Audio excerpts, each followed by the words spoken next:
Run for Your Life by Stephen Waller. The big street, with its cafes and shops and people, was behind them now. They walked slowly. It was quiet. Away from the cars and the noise, Kim was excited. She held onto Dave's hand. They were in a narrow street of tall houses and small shops. They heard a radio through an open window. A woman singing. Kim stopped and listened, but she did not understand the words. Her Spanish was good, but not very good. It was the 4th day of their stay in Barcelona. Kim and Dave were 17. They had the same Spanish teacher at school in Liverpool, a big town in England. "Do you want to talk Spanish?" their teacher said. "Well, go to Spain."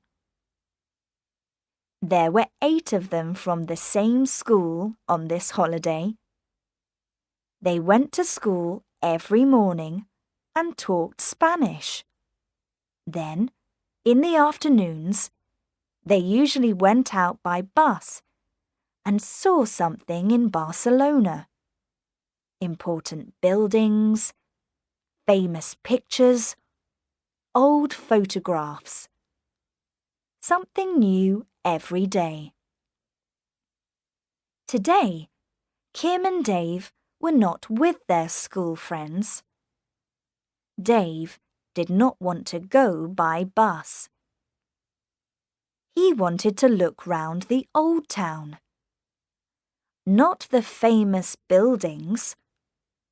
Not the big shopping streets with the banks and cafes and bookshops. He was interested in the little streets behind the old market. The dangerous old town, people said. But Dave was not frightened. "There are dangerous streets in Liverpool too," he said. "You can't see a town or its people only from a bus. It will be exciting." They did not try to remember the names of the streets. They did not have a street plan. At every corner, they stopped and looked. Then they came to an interesting little street. It was very narrow. Very old, they thought. Dave took a photograph. Kim looked up. The houses were very tall. The windows up there were in the sun. But down in the street, it was dark. They came to a little open place with 2 or 3 trees and sat down. It was quiet. Suddenly, there was a noise in one of the houses. A door opened, and a man in a black shirt and jeans ran out. He stood at the open door and looked back into the house. Then he ran across the street. "Is he coming over here?" Kim asked. There was something frightening about the man. Dave did not answer. The man ran to the corner and looked around. Then he ran away. "He put something in that rubbish bin." There were shouts from the house. A second man ran out into the street. He had long hair and dark glasses. He stood in the road and looked round. "Perhaps he's looking for that man in the black shirt," said Dave. And look! He's got a gun! Kim looked. Dave was right. The long-haired man ran across the street and went round the corner. "Let's get away from here," Kim said. "I don't like this." But Dave was excited. "Let's go and have a look in that rubbish bin," he said. There was a brown box in the bin. Dave took it out and opened it. A small white bag fell out. "Drugs," he said. "We'll take this to the police." "Can I see?" Kim took the little white bag and held it in her hand. She was suddenly very frightened. She looked round. Behind them, there was a man, there, under the trees, watching them. The man moved. Kim looked at the bag in her hand. Suddenly she knew. "Dave, that man, he's back! He's here!" she said. The man was very near them now. He was not very tall, with a thin, white face and dark, dangerous eyes. "Give it to me," he said in Spanish. His frightening eyes moved quickly from Kim to Dave and back to Kim. "You've got it. I saw you. Now, give it back." Kim opened her mouth, but the words did not come out. "Oh, Dave," she thought. "Do something." But Dave did not move. Then she saw the knife in the man's hand. She started to run. She ran into a small street on the left. She ran down 2 or 3 narrow streets, but she did not see any people. She heard him behind her. "I'll soon find some people. Then he won't catch me." "Quick," she thought. "I can't stop." But all the streets were the same. Where was she now? Suddenly, she came round a corner, and her legs went cold. The street did not go through. It stopped. There were some cars and a big old building. An old cinema, perhaps. But there was no road through. Kim looked back. The man stood at the corner and waited. He started to walk slowly down the street. Kim looked round. There was a door in the building. She ran to it. It opened. She went in and shut the door behind her. "He won't come after me in here." Noise. People. Women. Talking, shouting, moving their arms. The market. She was in the market in the old town, near the big shopping street. That door was a back door to the market, and the big street was very near. She started to walk through the market. She was in a slow-moving river of people with heavy shopping bags. She moved with the river. Every time one person stopped and looked at some fruit or fish, all of them stopped. Kim wanted to go quickly, but it was not easy. All these women with bags of food for the family. Then, in the sea of faces, Kim saw those same dark eyes again, watching her. He was here, in the market. Kim started to run. There were shopping bags under her feet. She fell and got up again. People shouted at her. One woman tried to catch hold of her, but Kim did not stop. Then she looked back. The man was not behind her now. Perhaps she was wrong. Those eyes.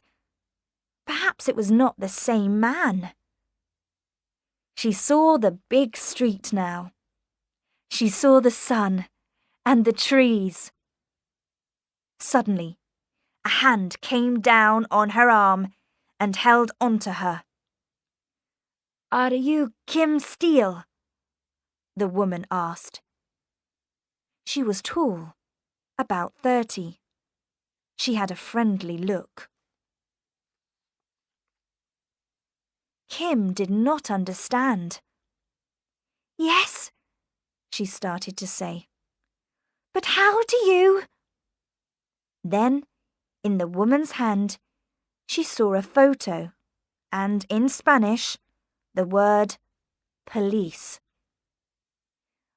"I'm Inspector Lozano, but please call me Anna." Noy. The policewoman smiled. "Your friend Dave found us. He's in the car. Come with me." Kim sat in the car with Dave. There was a man with Anna. He had long hair and dark glasses. Now Kim understood. He was a policeman too. She gave Anna the little white bag and asked about the man with the knife. "He sells drugs. Is that it?" "That's right," Anna said. She looked at the long-haired man. "Nacho here nearly caught him in his house. You saw that. Vidal, that's his name, was lucky. He got away. But we want him, and you can do something for us." Nacho smiled. Yes," Kim said slowly. "But—" "Vidal knows you now, Kim, and he wants his drugs. Listen. This is my plan. You go back to that place near Vidal's house.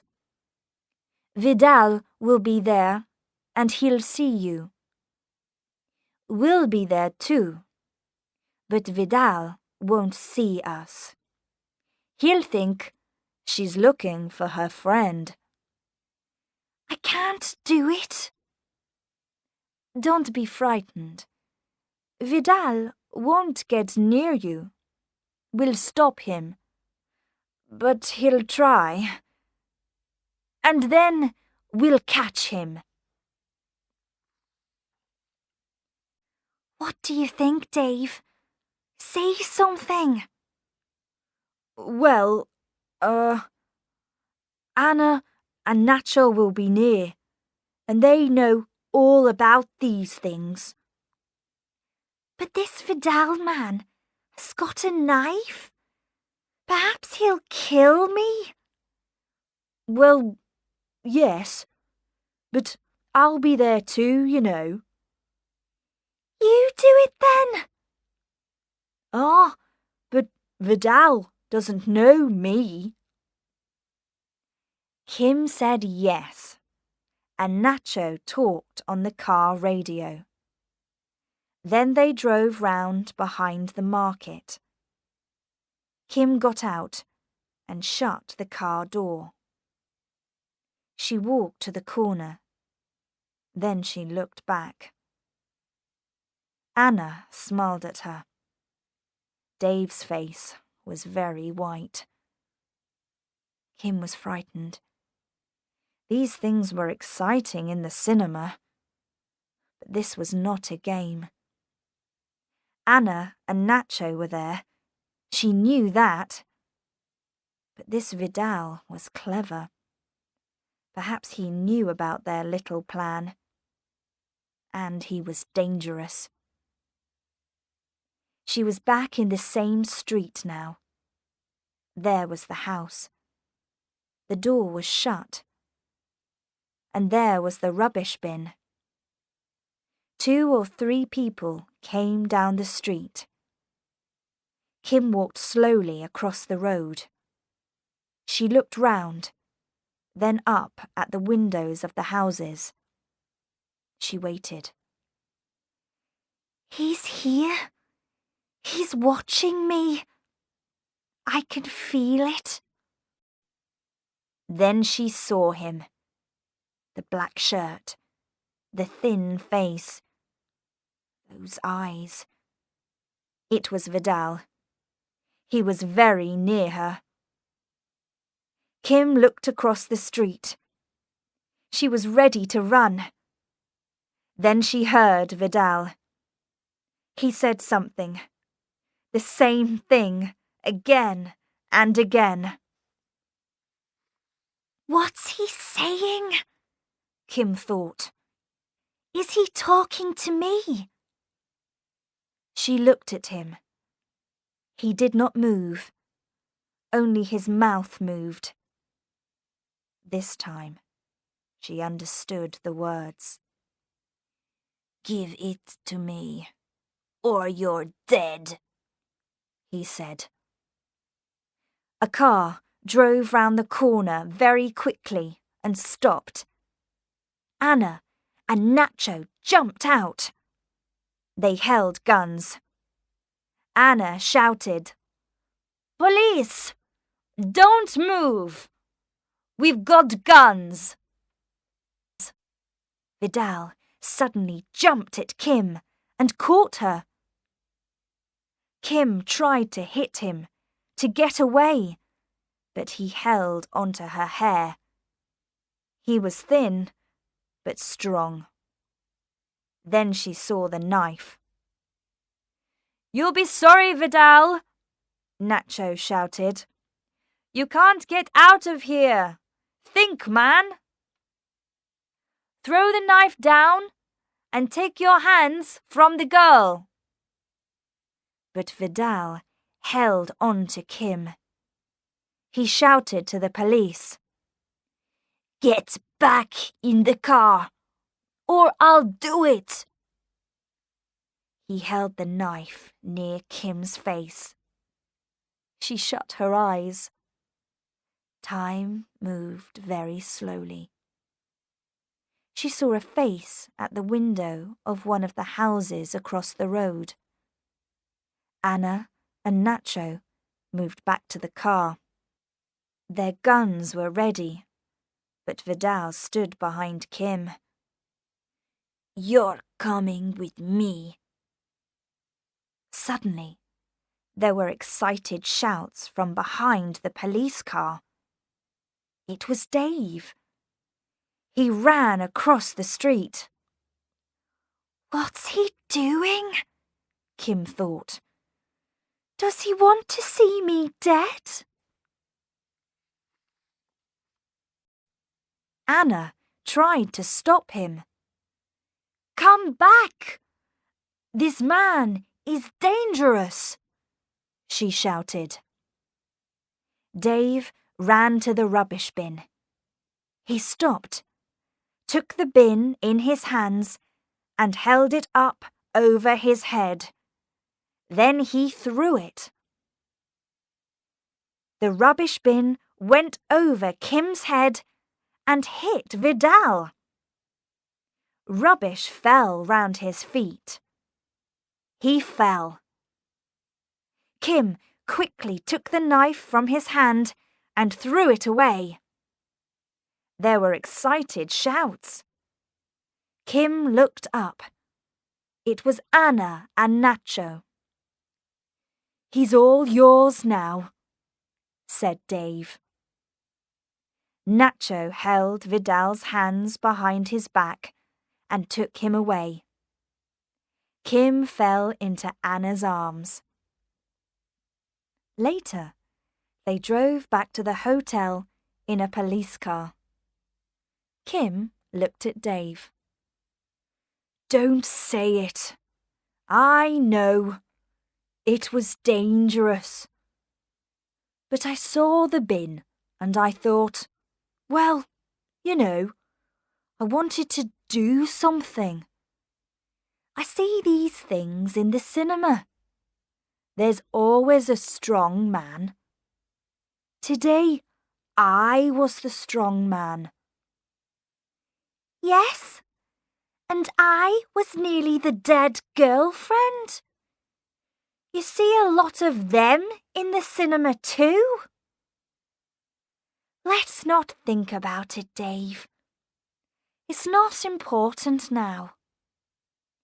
The important thing now is, what are we doing tomorrow? We didn't see all of the old town today. Let's go out again tomorrow afternoon. Have a walk round. You can't see a town only from a bus, you know." "I'll go for a walk with you tomorrow. To the bus stop."